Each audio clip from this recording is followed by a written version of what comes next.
back to another week of CEP Community Live from the Cognitive Empowerment Program. I'll just give everybody a few minutes to join. If you can hear my voice, your audio is working. If you can see the screen and our videos, the webinar is coming in nice and clear. And this is a webinar, so you can see and hear us, but from the privacy of your home, we can't see or hear you, so you don't have to worry about any video beyond just being able to see and hear us today. But welcome back. We're really excited that everybody's here for another week of CEP Live. This is a program that is designed for the unique challenges of folks that are living with mild cognitive impairment, the people who take care of them, and the clinicians who work with them and support them every single day. And at CEP, our mission is really to help find ways that are research supported for you to continue to live well and really learn about real life strategies that support your brain health, keeping your memory and what you have now as long as possible, in addition to living independently and having emotional wellness along the way. So we cover everything from nutrition and the mind diet. We talk a lot about physical activities that are good for brain health, like Tai Chi and chair yoga. But we also have a great staff of folks that include people who are neuropsychologists. We have occupational therapists, counselors, social workers that are really here to be along for the ride with you now and in the future. So whether you're here to just gain information or to connect with community, you're in the right place. Now, this is a place that we're wanting to build an online community together, one step, one new insight at a time. So if you're curious to know a little bit more about the Cognitive Empowerment Program, we are a research study here at the Goizeta Brain Health Institute at Emory University. And our vision is really to empower people that are living with cognitive changes with these very practical research-based tools. And one of our goals is to build a model for community that can be spread across the country, not just in person, but this online community that we've been creating now through the Georgia Memory Net, inviting folks all across the state and beyond. And so we're really here to welcome you in this week. We're so glad that you're here. Like I said, we've got a lot of different programs that are on the schedule. We have all kinds of things like support groups, different offerings that are designed to support your wellness and to help manage some of the symptoms along the way. So if you're in the Atlanta area and you are a patient at the Emory Cognitive Neurology Clinic next door, we have a lot of offerings that are available with our in-person program, free of cost, 1 day a week for 6 months. But we also are building this great online community. We just sent out our November newsletter that has a lot of different ways you can connect with us in our weekly sessions. We've got some in-person programming that's available in the newsletter this month. We'll share a few of those opportunities here shortly. But if you want more resources, please feel free to share that newsletter with your friends and your family. And our YouTube page is also a really great place to connect with all of the classes that we've recorded over the past 5 or 6 years or so. So this month, we are talking in the month of November all about gratitude and mental well-being. We've been saying in some of our yoga classes this week that gratitude isn't about making a list of things that you're thankful for, but it's a little bit more about the way that you relate to life. And we're doing that this month, taking a little bit of time to pause and notice the good that's happening right now. And we're going to get into that this month with a lot of different topics that will cover those things. Everything from being thankful to different ways to do Tai Chi and work on gratitude. So you might be surprised to know that taking time to feel thankful can actually help your mood and your memory and your well-being. But the research shows that that is the case. This week, we are going to be learning a little bit about olive oil and the mind diet, which is a really big topic here at CEP. Once you join our in-person program, one of the first big changes that we make is taking out all the vegetable oil and the canola oil and add an olive oil. And you might wonder why that is. What are the special properties that make olive oil unique? And so we're going to talk with our registered dietitian today, Margot Witteveen, who is a functional registered dietitian who really specializes in not just aging, but particularly how hormones and aging can affect things like your cognition and the way you feel throughout the day. We've also got a really special guest this week. Dr. Emory is the director of the Frost Lab, and she is a behavioral researcher at the School of Nursing at Emory. And she's doing a study right now to learn about the care partner experience. We offer a lot of ways to participate in research at CEP. It's kind of rare that any of them are paid, but this is an opportunity this week. You're going to learn a little bit from Dr. Emily about how to participate in her study. And again, share the things that are important to you and that are impactful for you on this care partner journey that you've got ahead. So we're going to jump into a few things this week, but we just want to remind all of you there's a few special programs that you can join. November 12th, we're going to be getting together with the Goizetta Brain Health Institute and Crystal's team to do the Minority Men's Health Program that we're now calling the Men's Health Program. But if you're interested in learning a little bit more about mind diet and nutrition on this journey, one of our former CEP registered dietitians, Greg LaFortune, is going to be hosting that program this month. So please join us. And outside of that, we're going to go ahead and jump into this week's program. But I just want to mention that we do have a break at the end of the month for the Thanksgiving holiday. Otherwise, we will be here all month building that, what Debbie calls an attitude of gratitude. I'm going to go ahead and pass it off to Dr. Emily, who is one of our guests this week.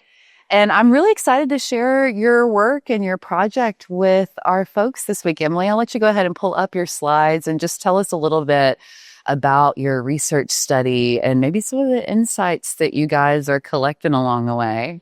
Great. Thanks so much, Megan. It's great to be here. I've been a longtime fan of the CEP and a collaborator over the last year or so. So hopefully you see my slides on the screen. My name is Emily Morose. I'm an assistant professor at the School of Nursing at Emory, doing a bunch of research on people living with MCI and dementia and their experiences, as well as the experiences of care partners and caregivers through that dementia journey. So I've already partnered with CEP in a few different ways to get this opportunity for research out there. But then Megan offered that I could also come and join you all today at one of these sessions. So I'm really grateful to be here. And I'm not going to take too much time. I just wanted to give a little bit of an overview of this opportunity to participate in this study through the School of Nursing. So you can see here that we're looking for participants who are care partners to learn about your experiences. I'll talk a little bit more in a second about what that means. And we are a relatively new lab called the Frost Lab at the School of Nursing at Emory. This is my lab team from just a couple weeks ago. So even though I've only been here about a year and a half or so, the lab has grown very quickly. There's a lot of excitement among the students as well as us faculty at Emory to learn about and support the experiences of dementia and caregiving. So it's been awesome to get started at Emory and to be connected to the CEP. The study that I'm going to tell you about is funded by the National Institute on Aging, who are also really interested in supporting the experiences of people with dementia and caregivers and care partners. So I want to just go over what the study involves. And as a general point, we're learning about people's feelings of preparedness to be care partners to someone living with cognitive change.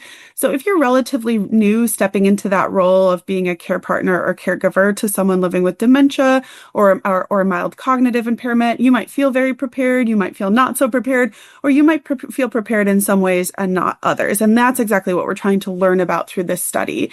part of the study involves answering computer survey questions. So you'll use your computer or your tablet or phone, we're flexible, to answer survey questions, and you'll be guided by one of the study team members in case you have questions about our questions. But this is also a storytelling study. So a lot of the work that I do involves learning about the stories of people going through dementia, mild cognitive impairment, or caregiving. And so as part of this study, you're going to share stories and experiences from your caregiving journey with the interviewer, either me or one of my team members.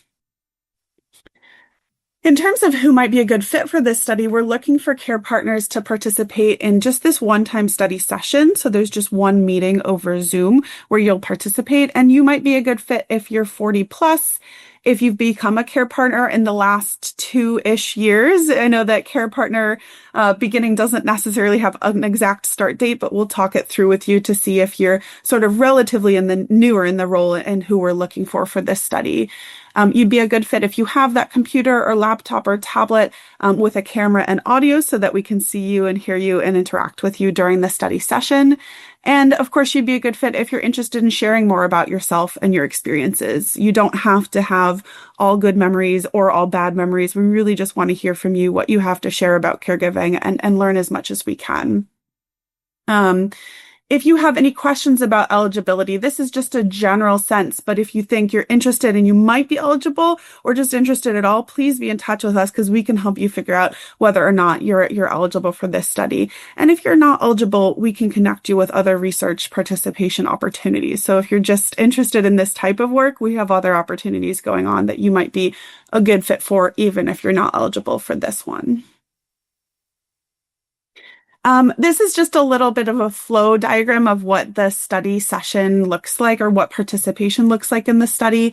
The first thing we do is check your eligibility and enroll you. So we'll have one quick phone call just to make sure you're eligible and to choose a study session date that works for you. We'll then have you complete survey questions and share your stories from caregiving all in that virtual format. So on your computer or tablet, and we'll keep your data private as you go along. So everything is de-identified. Your name, your personal information will not be associated with your study data. And then we share findings with you and nationwide. So we do publish these findings and present them at conferences, but we also share them back to you via newsletters that we send out. There's a few ways that you can get involved if you're interested, and they're posted on the screen. It also looks like they're coming through in the chat, which is great. You can, well, I said chat with me. I guess that's not quite true for this virtual setting. So the best way to be in touch would be to give us a call at this phone number, or to send us an email at the lab email address. And again, even if you're just interested in the work, what we do is we do send out a newsletter. So there's been lots of folks who have contacted us and said, hey, I'm interested. I like that you're doing this, but I'm not eligible. We can at least get your name on that newsletter list, so that we can give you updates about this work and also send you future opportunities. So feel free to get connected, even if you're not sure about your eligibility for this study. And we encourage you to share this information out. So if you're a good fit, great. If you have a neighbor or a family member or a friend who you feel like would also be a good fit, that's how we connect people, is through community. So it would be great if you shared the information as well. And that is all I have about this. I'm happy to, I don't know, Megan, if I have a minute for questions, or if folks can write in questions if they have any. Yeah, if you guys have questions for Dr. Emily, feel free to put them in the chat. She'll stick around a little bit and answer questions in the chat for any that come up. There's also a great flyer that is available if you'd like to click on that link that has a little bit more information. And we'll put all those numbers and links into the chat as well. The chat will be available for anyone on today's call to download after this call and have available. So feel free to not jot everything down and feel like you have to memorize it. But we're also, one of the things that we have as a goal at CEP is to really share the real life experiences of people who are on this path.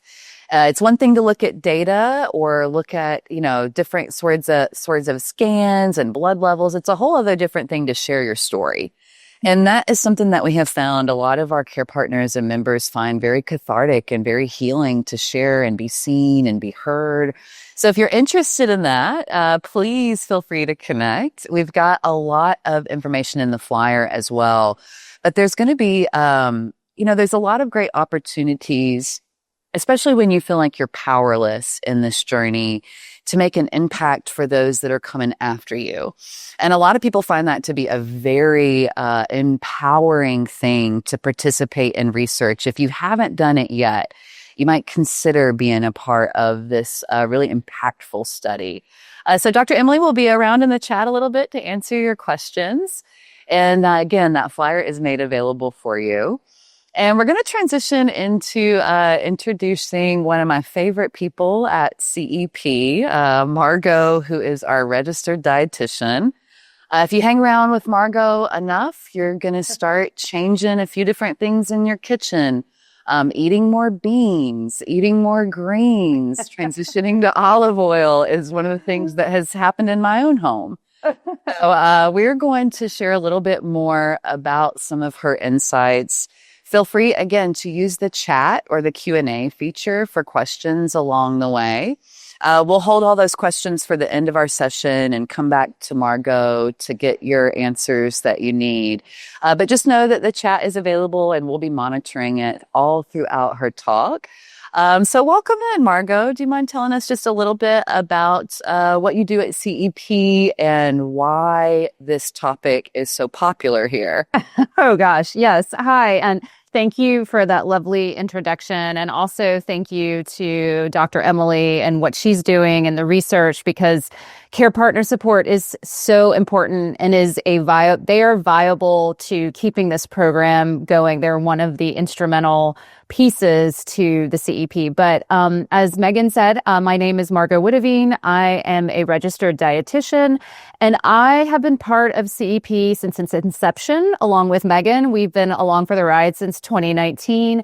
And I have been teaching nutrition classes, and we are on cohorts 40 and 41. And so that's how many cohorts we have been teaching. And I focus specifically on the mind diet. And I also break it up and we talk about different topics, sugar in our brain. We talk about chronic conditions and how that impacts our brain. We talk about a lot of different things. And one of the things that I do encourage all of our participants and any of you out in the audience that is listening and joining today is I want you, when you hear the word diet or when you think of diet, and I'm talking about the mind diet, I don't want you to think about diet in the traditional sense. We tend to think of a diet as calories in, calories out. You know, a diet is usually seen as a way of losing weight. And one of the first things that we do in our sessions, especially when a new cohort starts with me, is I want us to walk away from thinking about diet as a means of weight loss and really looking at food as nourishment and nourishing your brain. And once we unlearn some of that and the antiquated way of thinking about diet, it really opens up a whole new world to you. And so I want you to come into this session open-minded, ready to learn, maybe ready to unlearn things, and also to not think of your brain as this orb that's just sitting on top of your shoulders. It really is full body. It is full body. Every system impacts our body. Everything impacts our body. It impacts our brain.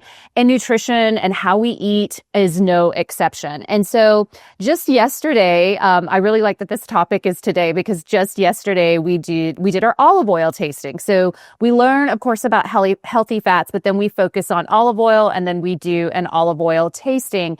And I really don't believe that there are superfoods, but if I had to pick a superfood, I'm going to pick olive oil because it is a full body. It impacts the body in so many different ways than maybe just thinking of it as being heart healthy. And so healthy fats is one of the pillars of the mind diet. So that would be things like nuts and seeds or fatty fish, and then of course olive oil. So if you would go ahead and advance the next slide, we're going to talk about the benefits and purchasing, cooking, and incorporating it. So go ahead and advance to the next one. So one of the things that healthy fats does is it helps protect our brain. And what how it helps protect our brain is in many different ways, but our brain is very sensitive to oxidative stress, and our brain, it needs fats. It needs healthy fats to function, and fats do that. And it has one of these, and particularly in olive oil, it has one of these properties called polyphenols. Now, the Mind Diet recommends that you have 1 tablespoon per day. That is a minimum to reach health benefits. You could certainly go up from that. So I am going to ask you all to participate a little bit in the chat as we go through this, because I'm used to speaking to, live people, but I want to get a sense of how many of you are using olive oil as your main cooking oil. How many of you have already transitioned? If you would just put in the chat, me or we do, however you want to put that in the chat, like we're already using olive oil. I'd love to hear how many of you are doing this. Okay, I get yes. Okay. Fantastic. We do. Oh, good. Already using. Love it. Okay. Okay, perfect. Okay, so olive oil is made up of mostly oleic acid, which is a monounsaturated fat. And I always say this, I give a lot of science things, but if you don't want to pay attention to science or you want to know the science, really what you need to know is that this particular fat is just a monounsaturated fat with anti-inflammatory properties. But the real star of the show in olive oil is that it contains more than 100 polyphenols, and it's what makes it the most unique. Next slide. Okay, so what is a polyphenol? It's really just a compound, and olive oil is made up of 90% polyphenols. And I almost want to look at olive oil as like a tincture. Yes, we did an olive oil tasting. It's fun to taste. It tastes delicious with food, but you almost want to look at it as like a tincture, as medicinal, because it has so many properties. And inevitably, someone always asks me, well, can't you just eat olives, Margot? Well, of course you can eat olives, and I encourage you to eat olives, but you're not going to get the amount of benefits in like 5 or 6 olives that you might eat, or 12 olives. You really need to almost have it at a medicinal level. And that's what olive oil does. It's just a high concentration of these polyphenols. And what they do is they help scavenge the free radicals. These are the unhealthy or unstable cells that exist in our body. And we really want to reduce the oxidation. This is what promotes oxidation in our body, and it promotes oxidation in our brains. And our brains are very sensitive to oxidative stress. It also helps reduce overall inflammation in the body. And then one of the other things that we know is it reduces our bad cholesterol. So like our LDL and our VLDL. Next slide. Okay, so go back one more. One of the very cool things, as I was doing a lot of research on olive oil and kind of getting more into the weeds of what olive oil really does in the body, something that you may or may not know is that polyphenols actually escape digestion, and they make their way down to our colon. And once in the colon, they act as a prebiotic. So you've heard about probiotics. Probiotics are the bacteria that feed our gut bacteria. Well, a prebiotic, you want to think of it as food. So it feeds the good bacteria in our body. And it produces these, a byproduct called short chain fatty acids, and that increases the gut and supports our brain health. And what they do is they just, again, help with the gut barrier and support the immune system. Okay. Next slide. And then, of course, one of the things that's well established is that olive oil helps the heart. It helps lower our lousy or our bad cholesterol, while it also helps increasing our good cholesterol, HDL, or you could think of it as healthy. Those are good ways to remember. LDL is lousy, HDL is healthy. So we don't want to eliminate cholesterol. We need cholesterol. Cholesterol is great for our bodies, but we don't want to have this imbalance of bad cholesterol to good cholesterol. Okay, next slide. Okay, now what we're going to get into, so we've talked a little bit about the benefits. We know it helps balance our blood sugar. We know it's good for our gut microbiome. We know that it helps our cardiovascular system. And we also know that it helps reduce inflammation and oxidation in the body. This is one of the big ones, and this is why we spend a lot of time talking about olive oil, and we actually do a tasting, is because we want to make sure that you're getting the good type of olive oil. So let's click to the next slide so we can talk a little bit about that. So there are no regulations in manufacturing of olive oil. So the FDA does not screen for olive oil authenticity or quality. And so we have to make sure that you're actually getting olive oil. So if you are going to be cooking with olive oil, using olive oil, I want to make sure that you're actually getting olive oil and that you're buying the right kind of olive oil. Next slide. So unfortunately, when you're looking at refined olive oil, the commercially manufactured olive oil that you would find, unfortunately, the aggressive chemical treatment to extract the oil from the olive or a fruit, because olives are a fruit, unfortunately, it results in a cheaper production for the company, but it's at the expense of the polyphenols, meaning that the polyphenols, which are these great compounds that help with, supporting our brain, supporting our overall health, unfortunately, those are destroyed or they're reduced in the process. So we want to make sure that we're getting the right kind. And up to 80% of olive oils on the shelves are fake. So these are cut with seed oil such as soybean or canola oil. So we want to make sure, again, that you're getting good olive oil and that you know what you're buying is real olive oil. Next slide. Okay, so what we're looking for. So once we start figuring out, okay, Margot, now I know about the benefits. I know how it helps my brain. I've already been using olive oil. How do I know what to purchase? So ideally, you want to purchase cold pressed, unrefined, because that doesn't have that aggressive chemical extraction that we were speaking of. You want to use extra virgin olive oil, and unfiltered is totally fine. It just means the remnants of the olives are left in the bottom. So you might have a little bit of that sediment. Next slide.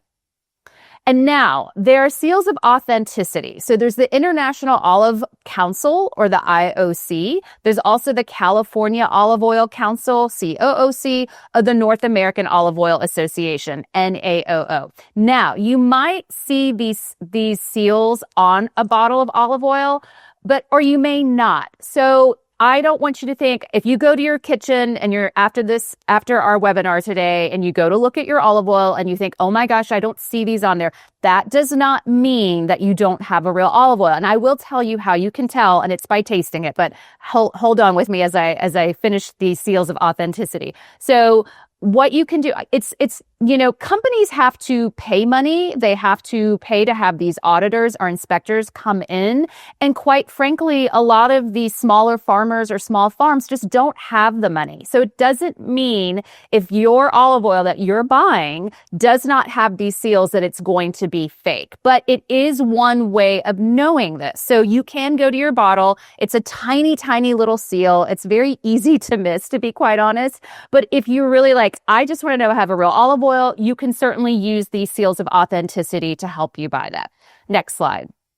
Okay, other ways to look for when purchasing. Ideally, you want a dark. It needs to be dark because olive oil is a fat and it does oxidize, and sunlight can impact that. So you want a dark glass container or even a tin container. You'll see tin containers usually when it's a larger quantity, especially if you're going more than a liter. If it's, a liter or lower, if you're like at a half liter or 500 mils, you're only going to get, glass. So you do want that dark glass container. The label should state cold pressed, unrefined, extra virgin olive oil. And as I said earlier, you can look for some of these seals like IOC or COOC or the NAOO.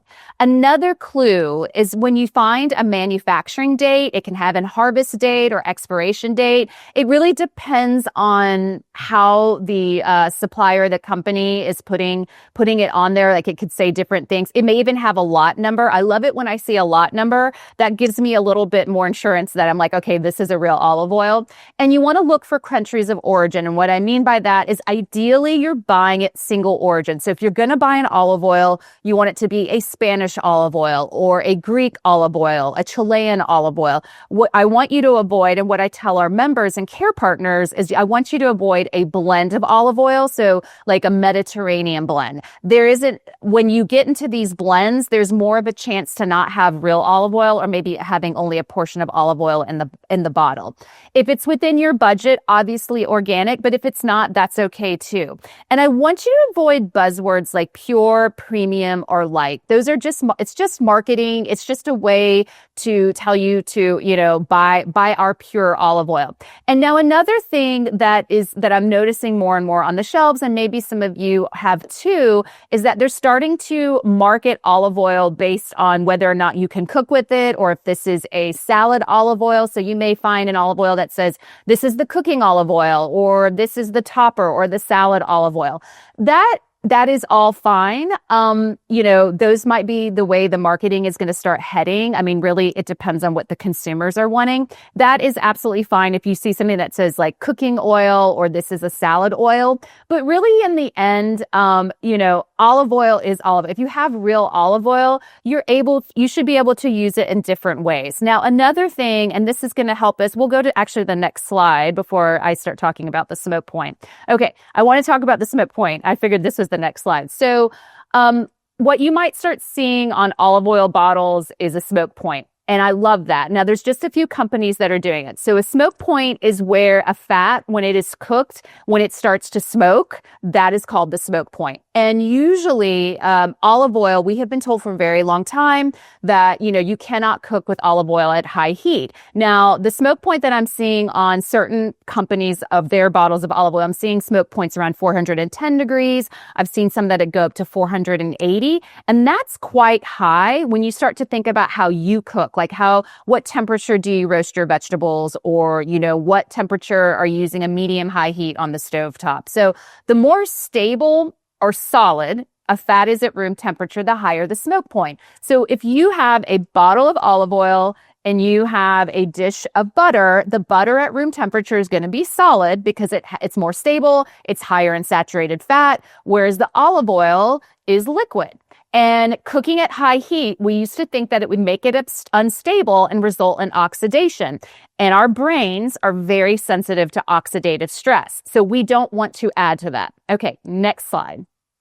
Okay, some of the updates, and there's actually more research coming out about this, but I just wanted to highlight this particular research today. And usually in our class, this leads to a very long and lengthy discussion. But so feel free to put in some thoughts about this in the chat. But some of the new research is actually showing that the polyphenols, and remember, the polyphenols are that special compound that make olive oil so unique. And it's what helps prevent oxidation in the body. It helps protect our brains. Well, the same thing that it does in our bodies is actually making the oxidation more difficult. So these high amounts of monounsaturated fat and tocopherols help protect the oil from oxidation. So what this particular research model did, which we would never do this in our home, but I still think it's fun, is they fried olive oil for 24 to 27 hours, and they found that fried olive oil was able to withstand a high heat. And then they also compared it to vegetable oil, and they fried vegetable oil for up to 15 hours. And what they found is the olive oil could be fried much longer than the fried vegetable oil. And one of the things that they postulated is that the polyphenols were actually protecting the olive oil. So the polyphenols that we find in the fruit or the olive was actually protecting it, which I think is pretty fascinating, that we can have this food that not only it's also protecting itself, and it's doing the same thing in our body. So what I'm saying from this, and of course there's always more research that needs to be conducted, but what I'm saying with this is that we can use olive oil in more ways, because when our members come and we start talking about olive oil, they kind of are at a loss with how to use it. They're thinking, I just know how to use it with salad dressing. I didn't think I could cook with olive oil. I mean, we hear that all the time. Like, can I cook with olive oil? Or maybe it has to be at low heat. And this actually increases your ability to use olive oil, because the Mind Diet wants you to have 1 tablespoon per day, but you can certainly go up to 4 tablespoons per day. So pretty much we're at the point now where you can almost use olive oil for most of your cooking purposes. So I really want you to use olive oil about 90% of the time. And if you want to roast vegetables, or you want to use something, put something in the oven or use something on the stovetop, I want to encourage you to do that. Okay, next slide. All right. So in review, the 10 basic brain foods, I always like to finish with this. This is something that we finish with in our class, is whole grains, leafy greens, other vegetables. So these would be things like, cauliflower, kale, or broccoli, nuts and seeds, berries, beans and lentils, poultry, fatty fish, wine, and then of course, olive oil. And Olive oil, other uses that you can do for olive oil. One of the things that I like to do is I like to take rice before I've actually added any liquid to it, and I like to toast it in olive oil and then add olive oil to it. I like to use olive oil as a topper. You can use olive oil in your oatmeal. And many of our members now start adding olive oil to their oatmeal. You can top it off. They top it off with their yogurt. They start figuring out so many different ways that you can start incorporating olive oil. So it's going beyond just using it as a salad dressing or, maybe just lightly sauteing it. Once you start getting into the habit of using olive oil and you start finding all the different ways that you can use it, it's quite remarkable. And then you'll find that really olive oil is going to be your main cooking oil, and it's going to be one of the main things that you use. All right. I'd love to open it up to questions. I was noticing the chat was kind of popping up several times. All right. We definitely have some really good questions that came into the chat, Margot. One of the last questions that came in is, you said that you prefer the glass bottles that are darker to the plastic ones. Mm-hmm. But why is that? Why choose the glass bottles over the plastic? It's one of the ways we're trying to move away from using so much plastic, and usually, not always. I found some amazing olive oils that are in plastic bottles. In fact, I actually have one in my pantry right now. But what we're finding is that you have a more favorable chance of getting a real olive oil if it's in a glass container. So that's one of the reasons. And then also just a way to use less plastic if at all possible. One of the other questions we got was from Bonnie, and she says that they are using a Georgia-grown olive oil that is first cold pressed. Okay. What do you think about that? Says that it is from Albert. Yeah, and I'm not sure what the word that describes that olive oil is. Okay. But as far as first cold pressed or local Georgia olive oils, any thoughts about any differences between buying local or first cold press versus some of the other options? You want it cold pressed to be, and the first cold press. So there's going to be different ways to an olive oil production, and that is one of the ways. It's part of reducing the chemical extraction that happens when olive oil is made. And so I hope I'm answering your question. The first cold press is absolutely fine.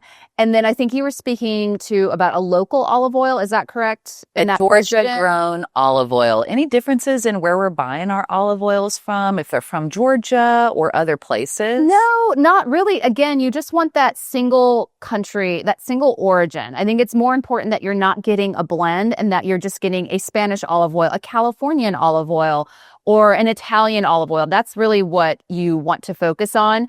I have not been able to do too much. We actually had a member bring in one of the Georgia olive oils, and it didn't hold up in our taste test, but that does not mean that it was one of the least favorite, to be quite honest. But that does not mean that it's not a real olive oil or that it's not a good olive oil. This could be a completely different one. They could have reformulated it. I mean, this has been a couple years. And then this question, I think, comes up every now and again, too. We always hear a lot that oils have different smoke points. They have different temperatures at which they might start to degrade the quality. Mm-hmm. When we're thinking about adding olive oil to our diet, you've done a lot of recommendations on adding it raw to things like your smoothie, your oatmeal, your yogurt cup, and things like that. I know some of our folks even put it in a little shot glass and just yes, they do. They start their morning that way. But when we think about cooking olive oil, do we lose a lot of those benefits? If I go to the store and buy a really nice glass bottle, single origin, and then I put it in my stir fry, am I still getting the same benefits? You sure are. Absolutely. It does not degrade. But that's why you don't want to go to the smoke point. So you want to make sure, and that's really with any fat, you don't want to cook butter till it hits its smoke point. any fat. That means it's oxidizing, and that's not good. So you don't want to go to the point of the smoke point. And that's why I really appreciate that certain companies, not all of them, certain companies are putting their smoke point on their olive oil bottle. So you know, as the consumer, the one that's cooking, like I can go, it can handle it to this point. So it's a little bit of a, trial and error and trying to figure out like how high can I cook. And I do that in my own kitchen. Like, okay, did I go too high on this olive oil? No. So it's a little bit of trial and error as you figure it out. One of the things that we sometimes hear a lot of rhetoric about here at CEP is in the 90s, there was this like low fat, low calorie fad that came in. We see a lot of our participants that lean away from healthy fats because of some of the stigma that might be misinformation behind them. What are some of your thoughts about that for those folks that say, "Oh, I don't eat anything high fat. I don't want to consume healthy fats." What is your response to that? So, nutrition is a science, and nutrition recommendation, just like anything else, science is updated and changed. And that's why I start our first session saying, I want you to come ready to unlearn certain things. And one of them is that fats are bad, calories are bad. It has too much fat. Should I be concerned about the calories? And I'm here to say you should not, and that we need healthy fats. The brain needs fats. The body needs fat. And particularly when we're speaking to olive oil, it's such a easy way to get healthy fats in. I mean, it's not a supplement. It's not something that you need a prescription for.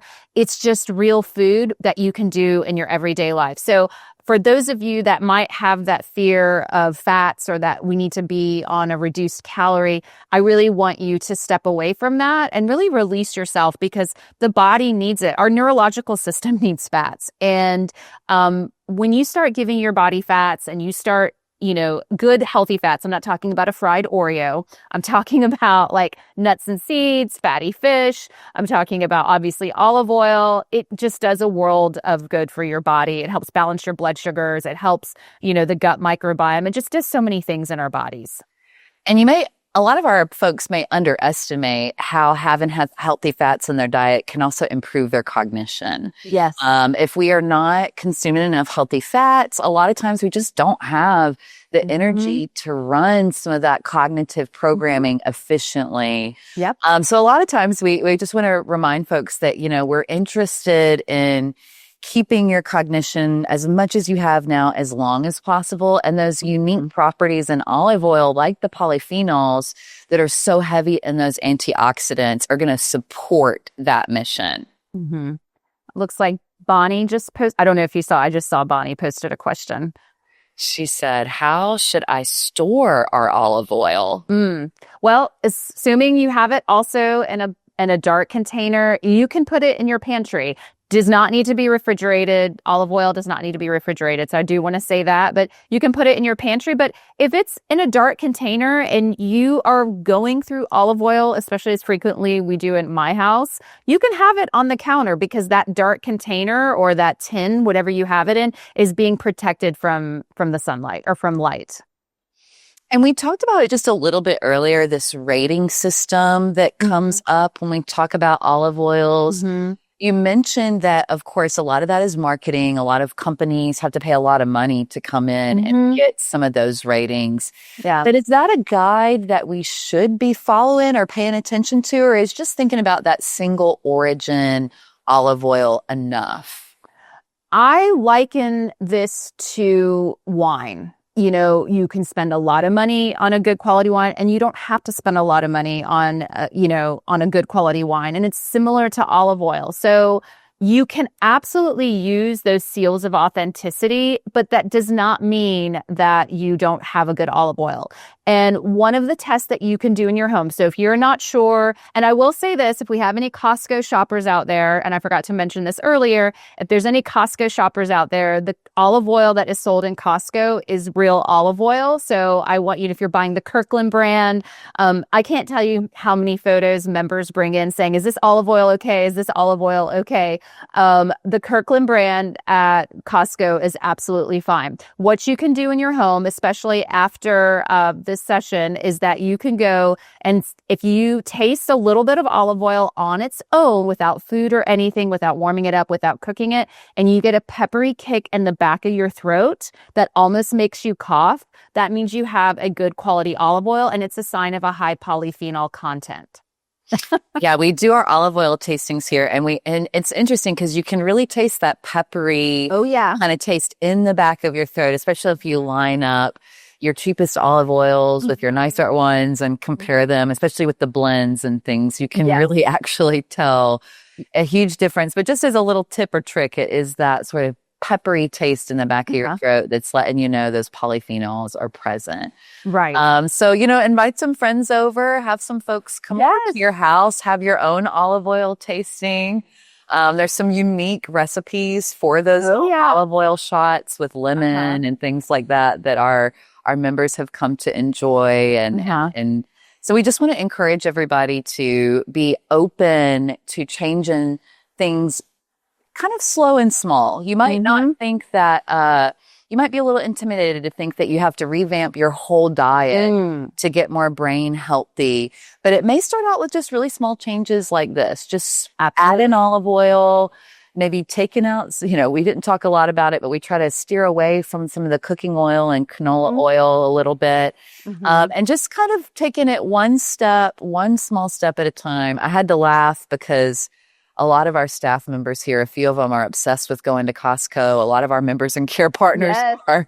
Yes, I know. Exactly. And I get it. So. Hey, we tried, because we, of course, do a little bit higher end, and it's fun because we're doing a tasting, but we will try. I have olive oil at different price points when we do this, and I'll have one that's like a $15 price point for at a liter. And then I also do one that's not even a half liter, and it's at a $40 price point. So, it's just a fun thing to do, but you can do this in your home. You can go to your pantry, take a little small, you don't need a lot, just a little bit, taste your olive oil. And again, if you get that peppery kick in the back of your throat, that is also a sign of a high polyphenol content.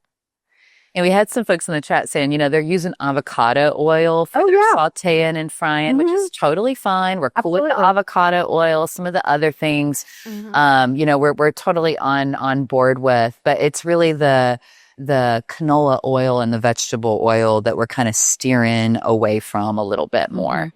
And I recognize that olive oil doesn't, if you're going to have biscuits, olive oil doesn't go in a biscuit. You're going to want butter. I mean, there's just certain culinary purposes or taste that olive oil does not fit the bill, but 90% of the time you can use olive oil. In fact, one of our members yesterday, and I just love it when I hear these changes, she shared with us in the group that she's putting olive oil on her bread instead of butter now. I mean, so it's just, as you were speaking a minute ago, Megan, it's just these little changes that add up. They just think, oh, I'm going to switch this out for this. Or I think, I'm going to, add X, Y, and Z for this. It's just these little changes, and little by little adds up to a lot. And that's really what we're looking for when we're looking for changing our habits, changing, today we're talking about olive oil, but we could talk about berries. We could be talking about beans and lentils. I mean, we could talk about anything really. It's those little small things. I'm not looking for our members or any of you out there to make a change overnight and overhaul their diet, because it's not sustainable. But when you start something and then you look out 6 months from now, you'd be amazed at how many things you have changed without really knowing it. And when they're subtle and small, they're so much easier to stick with. You don't even realize that it's added into your life. Yeah, and a lot of our folks are really creative on finding ways to do things like, I think somebody in the chat said, using oil and vinegar on different things to replace butter and things like that. It may be we still have our biscuits in the morning, but we also have a side of blueberries. So just really small changes. And we just want to encourage everybody to understand that when we make those small changes, it's part of feeling empowered. Like we have purpose along the way. After a diagnosis like this, it can feel like your doctor kind of says, okay, you need to eat healthy, get active, and stay social. See you in a year. Yeah. And what does that mean? Like you walk away and you're thinking, I don't even know where to start. I don't even know where to start. It's overwhelming. And these small changes, showing up to sessions like this, making really purposeful, intentional choices are one of the ways that you can really take control over the path that is in front of you and stay on it with purpose. And that's one of the things that we encourage here at CEP. So Margot, thank you for coming back after a few years to share the diet with us. It's been a while since we've had Margot on. It has. It was COVID days, I think, the last time I did a live webinar. Exactly. But we're looking forward to exploring a little bit of olive oil. We've got Thanksgiving coming up and some other holidays that we can kind of play around with this a little bit. So we just want to encourage you all to stay open, to stay purposeful, and to continue to orient around community and joy on the road ahead. Because what we do know and what the research shows is that it has a huge impact on healing when we're purposeful and positive. Right. So we'll stay on this track together. If you guys have any other things you want to let us know, feel free to email us at empowerment@emory.edu. And otherwise, continue to consider Dr. Emily's research study. If you're a care partner, the information is available in the chat. This session will be available on YouTube in a week or so. And we'll continue to come back next week. We're going to come back with a little bit of Tai Chi with Tina and talk a little bit more about being thankful on a daily basis. But Margot, thank you so much. So thank you with you today. And see you all again next week, everybody. Bye-bye.